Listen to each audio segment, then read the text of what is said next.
All right, what's up, YouTube? This is BoxingWave. So this video is totally random. Top 10 most dangerous matchups for Canelo throughout his career, in my opinion. All right, and what I mean by that is when I say matchups, I'm not talking about actual fights. There is a difference. I'm not talking about the outcome of the fight. I'm talking about before the fight.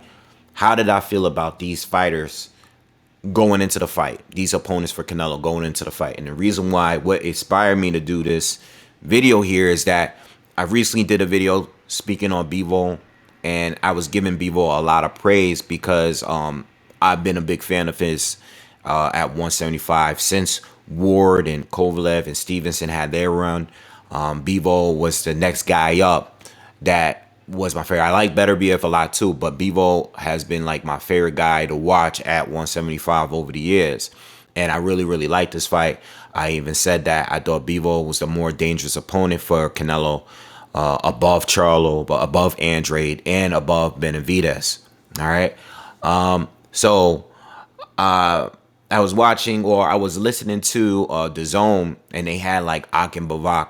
Wasn't really watching him, but I had it playing in the background, the interview, and they were basically just speaking on the level of difficulty Bivol is compared to the other guys that Canelo has fought over the years in his career.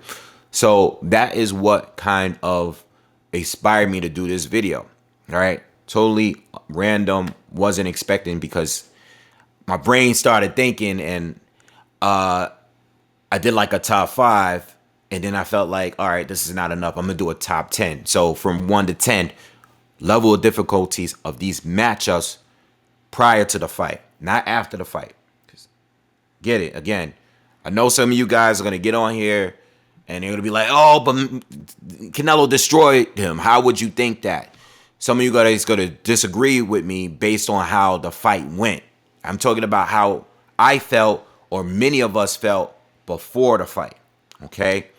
So anyway, we're going to start from number 1 and go down to 10. I was going to do 10, less difficult, going up to number 1, but I'm going to do from number 1 down to 10, all right? First, Floyd Mayweather. The only guy that Canelo officially lost to. Floyd Mayweather going into that fight, one of the earliest prediction videos that I've done on this channel. I thought Mayweather was the most difficult. I think Canelo had the least chance of winning that fight against, when it comes to him and everybody else. He's fought some very, very tough fights. But Mayweather, I really based it on size and punching power. That's the only fight that I can really say that I you know, for Canelo, that's the only one, that's the only guy that I felt like skills was just, it was just a difference, a gap in skill set and experience. You know, and even though Canelo was already one of the top guys in the sport, he had already had over 40 professional fights.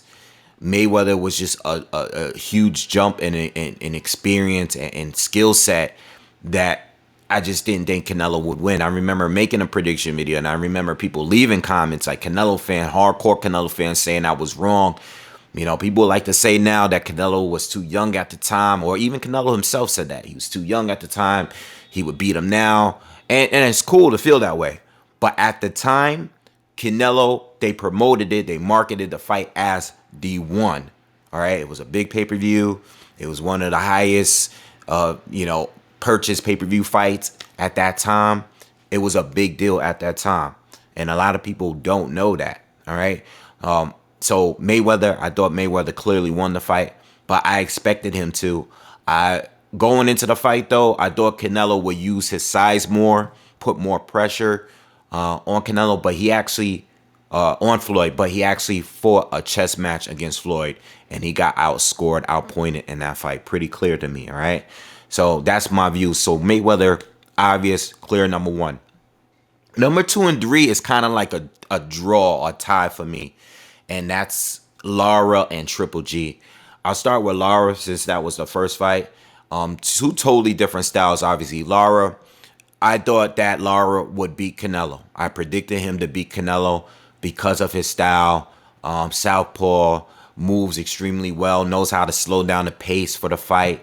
Really sharp and accurate with that straight left, which is what we saw in that fight. Okay, didn't throw a lot of punches, but know how to slow the fight down. And at that time, Canelo wasn't that great on his feet. Oh, he has slow feet. I mean, he doesn't have the quickest feet now, but I think it's a lot quicker than it was in a Lara fight. Lara was closer to his prime. Lara, I believe Lara had the fight with Trout and beat Trout a lot easier than Canelo did. Yeah, I just thought Lara was going to be too much, regardless of the outcome of the fight, which I still feel that Lara edged it. Lara was just difficult, man, because he just knows how to slow the pace and frustrate you because of his movement. And I think his recent fights have been a lot more action packed because he doesn't move as much. But back then in his prime, when he's fighting Canelo, when he fought Angulo, those type of guys, he knew how to really, really slow down and have these boring fights. I remember watching the fight that night. I was actually watching it with my dad, and he was arguing. We was having a real argument about who won that fight. I felt like Lara won. He felt like Canelo won just based on how annoyed with Lara he was. He hated Lara's style. So I remember that night watching the fight. I had like a few people over, had some fam over. But anyway, going to the Triple G. Triple G before, I felt like Triple G and Lara were the only two fighters like that Canelo was like avoiding. Triple G at 160 and Lara at 154. And Triple G, everybody was avoiding him at 160. Everyone at one point, even the guys that from the previous era, like Sergio Martinez, and then you had the guys like that was active, like Chavez Jr. and then you had Daniel Barker and all Darren Barker and Daniel Gill and all those guys. Then you had Cotto that came in, won a title there, didn't want to fight with Triple G. Canelo didn't want to jump up and fight Triple G. It took time for the Canelo and Triple G fight to happen. And I don't believe that, I felt at the time, Triple G with his pressure and his volume was too much for Canelo. So I felt this fight was very dangerous because of Triple G and his volume and his, the pressure. You got to remember Canelo at one point didn't have the best stamina. And I thought that was going to be an issue against Triple G, and that's why I said, this is a dangerous thing. So when Canelo actually signed up to face him, I was leaning towards Triple G to win that fight. Guy that was fighting at 160 his whole career, and just thought that, he would do the job. And I do believe that Triple G won the fight. The first fight, pretty clear. I thought early on Canelo was winning, and then he slowed down, and Triple G took a lot of the later rounds, the majority of the later rounds. So those top three fights right there were fights that, out of this whole list, that I felt that Canelo was going to lose before the fight. Everything else, very dangerous guys. Or no, I'm wrong. I'm wrong.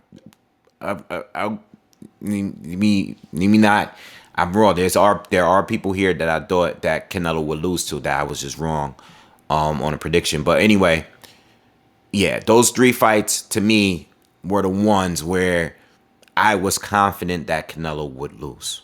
All right, based on their styles or whatever. All right.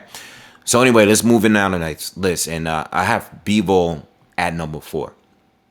Yes, there might be controversial to some of you, but with this Bivol fight, Bivol is still undefeated. He's still young. There's no rehydration clause. He's been fighting at 175 his whole career. He's a very good boxer, good skills, quick hands, decent, respectable power. All right. And he's still young. He's fresh. I like this fight a lot. As far as dangers, I think Bivol has a great chance of winning this fight. I don't know if I'm going to pick him to win at the very end of it. Most likely not. I'm probably going to lean with Canelo. But Bivol, to me, is one of the best opponents that Canelo will have on his career. He's number 4 to me. He's number 4 because of just what he brings. I look forward to doing a breakdown on that fight. But I like Bivol way over anyone that Canelo has fought since Triple G. All right, he's just on a different level to me. All right, and plus he has done more at his respected division than a lot of these guys that were at 168 recently, like Saunders and Plant. A lot of those guys haven't done at their respected division like Bivol has. You know, I'm not saying that Bivol is like some pound for pound guy, but you know, he has respectable, credible wins. All right. So I really like this fight. Can't wait to do a breakdown. Number 5, I got Kovalev. All right. Kovalev is a fighter where I was on the fence. I was 50-50 with. Even though he was past it, he was coming off the yard win. There was a rehydration clause. He did take a lot of punishment in that yard fight.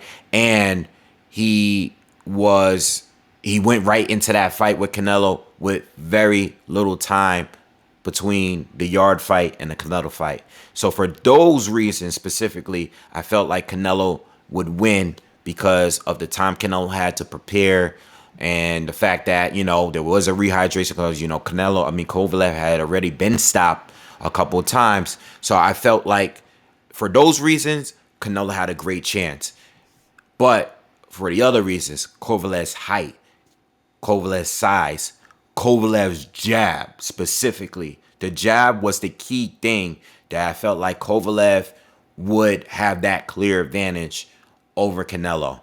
I was wrong. I went with Kovalev at the end. I think I changed my position on the fight, but I went with Kovalev at the end, and I was clearly wrong. Even though it was a close fight, Kovalev was doing well. Wasn't an action-packed fight at all, but Kovalev was doing great, working the distance, keeping the distance between the two, and working that jab while, you know, Canelo kept doing what he does, stalking him and getting closer, and then he ended up stopping. I'm not going to go into what people feel as far as it being a fixed fight, because I know we got a lot of that after the fight, but I'm just basing everything on the dangers prior to the fight, all right? And I was wrong, clearly wrong on a lot of these, but I have Kovalev ranked at number 5.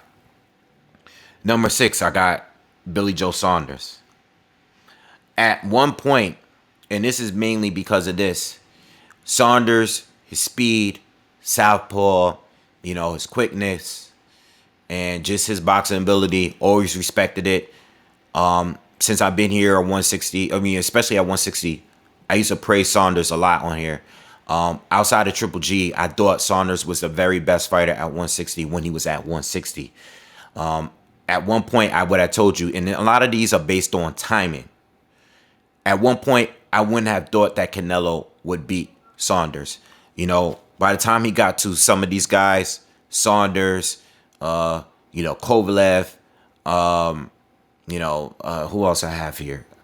I don't want to give too much away, but by the time he got to Saunders, I gave Canelo the edge, but I still like Saunders' style for Canelo. And he was boxing. You know, some people felt that it was 3-3 by the time the fight ended, or 4-3, or I don't remember how many fights, but how many rounds we were in. But some people had it close. I definitely gave Saunders maybe two, maybe 3 rounds. It was a good fight up until the point it was stopped. Saunders got his face smashed up for that one uppercut. But before the fight, it was one of those fights that I really wanted to see. I was more excited for this fight over the Callum Smith fight, who was the top guy at 168. The problem is with Saunders, I went with Canelo because Saunders at 168 just wasn't as impressive as he was at 160. So that's how I felt about that fight. But yeah, I love the fight, and I have him ranked at number 6. Now 7 is gonna totally throw y'all way off, because this is like probably the most controversial out of this top 10. I have Chavez Jr. at number 7. If anybody was here at that time, I remember doing videos on that fight. And when I first heard the news, I thought the fight was shit, right? I'm not going to lie. I thought the fight was crap. I was like, Chavez Jr. is washed up. Whatever. I didn't care. Once I saw how Chavez Jr. was able to make the weight, how he looked at the weigh-in. I said, okay, remember, Canelo skipped 160 to take this fight, right? Everybody wanted Triple G at this time. Canelo skipped 160. I can't remember what order, but I remember at the time. In fact, let me check because I want to get this right. Chavez Jr. was right after Liam Smith, so he fought Miguel Cotto, who was clearly a 154 guy, even though he won the title at 160. He fought Amir Khan. These guys weren't real true 150, 160 guys. He fought Kirkland, Cotto, Khan, and then Liam Smith. Then went to Chavez Jr. When Chavez Jr. made the weight and he looked strong, I thought, like, okay, I was still a fan of Chavez Jr. at this time. I'm not going to lie. It sounds crazy now, but at the time, I was excited for the fight because Chavez Jr., in my eyes, based on how he looked, he showed up for the fight. This is the Chavez that I've been wanting to see. It's been a while since he looked so good before a fight. And I felt like because of his size, I felt like if he was giving us some of the Chavez that we got at 160 when he was in his prime, I felt like this was going to be a good fight. And I thought he had a chance. I picked Canelo. Didn't think that Chavez would beat him, but I was second guessing my prediction. Of course, Canelo went in there and destroyed him and made it look easy. Chavez had Canelo on the ropes at times, and he did nothing. Like, he totally showed fear in that fight. He didn't want it for Canelo. Canelo destroyed him. But if we're talking before the fight, I thought that Chavez had a good chance based on the week of the fight.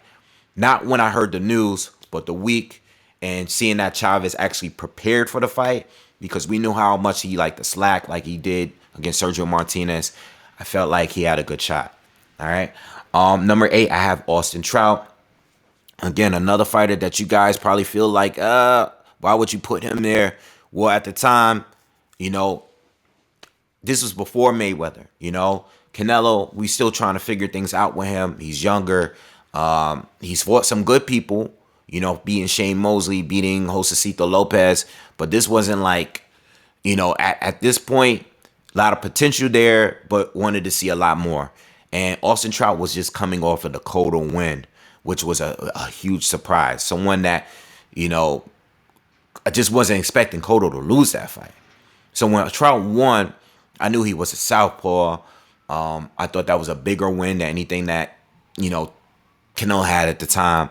I picked Canelo to win, but I knew Trout was going to be a tough fight. And I thought the fight ended up being a lot closer than what the judges scored it. Canelo won to me, but I thought he barely won to me. Okay. I thought Trout was a good opponent. It was a good fight. Trout did get dropped, but this is a time and period where Canelo used to slow down dramatically in the second half of his fights. All right. So we saw that in this fight. I thought Trout won the second half of this fight. All right. But with the knockdown and Canelo displaying the defense and winning the early rounds, I think he did enough to edge it, but I thought it was a very close fight, and I thought it was a very dangerous matchup before the fight. All right. Next is Miguel Cotto, who was like having a strong second half of his career, later half of the career, after when he beat Sergio Martinez, and he was picking up some nice wins. He picked up the win with Daniel Gill. So he was having a nice run after he had lost to Mayweather. Even that fight was a really good fight.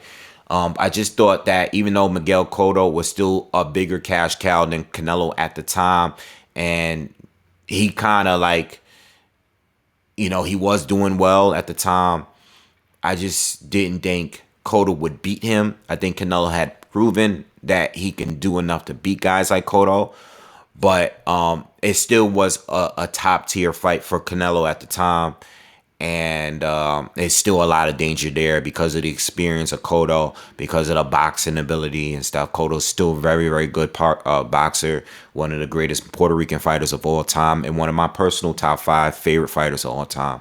So before the fight, I thought Canelo would win, but I still thought that Cotto could pull it off based on how he was having a good run in that later stage in his career. you know, after the Sergio Martinez win, you know, Daniel Gill win and stuff.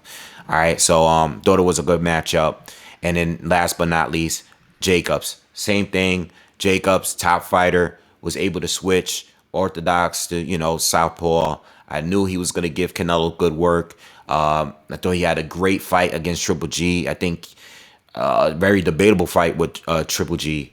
And I felt like there was a level of difficulty there, but I didn't feel at this point Canelo was experienced enough to win fights on that level. You know, it would take a super elite fighter to beat Canelo at this point. And that's why I picked Canelo to beat Jacobs, but I still thought that Jacobs was still a top tier fighter at that point, above the majority of the people that Canelo had faced. All right. But a lot of these fights is based on timing. You know, Jacobs, good timing. Cotto caught him a little bit at the end, but it was still good timing because Cotto was still a top dog and he had won a title in his 4th division. All right. Trout, undefeated, young, perfect timing. Chavez Jr., not great timing, but I got tricked in that one. All right. Because Chavez did show up, physically looked like he was good, but in the ring, he wasn't good. Saunders, timing would have been better at 160. It would have been more difficult at 160, but it was still good. Saunders was still undefeated. You know, not better at 168 to me, but still very good. Great timing on that one. Kovalev was past it, obviously, yeah. But it was just the fact that he was a 175 pound fighter. And, you know, that jab and everything, that height, that range that he had. Bivol, great fight. I love this fight. I already expressed that. Triple G, loved it.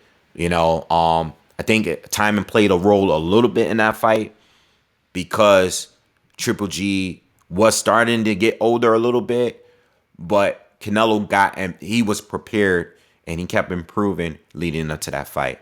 All right. Lara, I mean, the timing was perfect. That was extremely risky to me. You know, Oscar De La Hoya said it himself. And then you have Floyd Mayweather, who wouldn't want the Mayweather fight. All right. Mayweather, whenever you fight him, it's a good time to fight him. All right. So anyway, that's my video, man. I hope you enjoyed the video. Let me know in the comments. Give me your rankings. You know, I know many of you are going to disagree with me, but give me your rankings. Throw some people, pull some people out. I'm sure most of you are going to pull Chavez Jr. right out of there. Maybe add Caleb Plant, maybe add whoever. But let me know in the comments, you know, and pull up like a top 5 or a top 10. And we can have that discussion. All right. I'm out of here. Peace.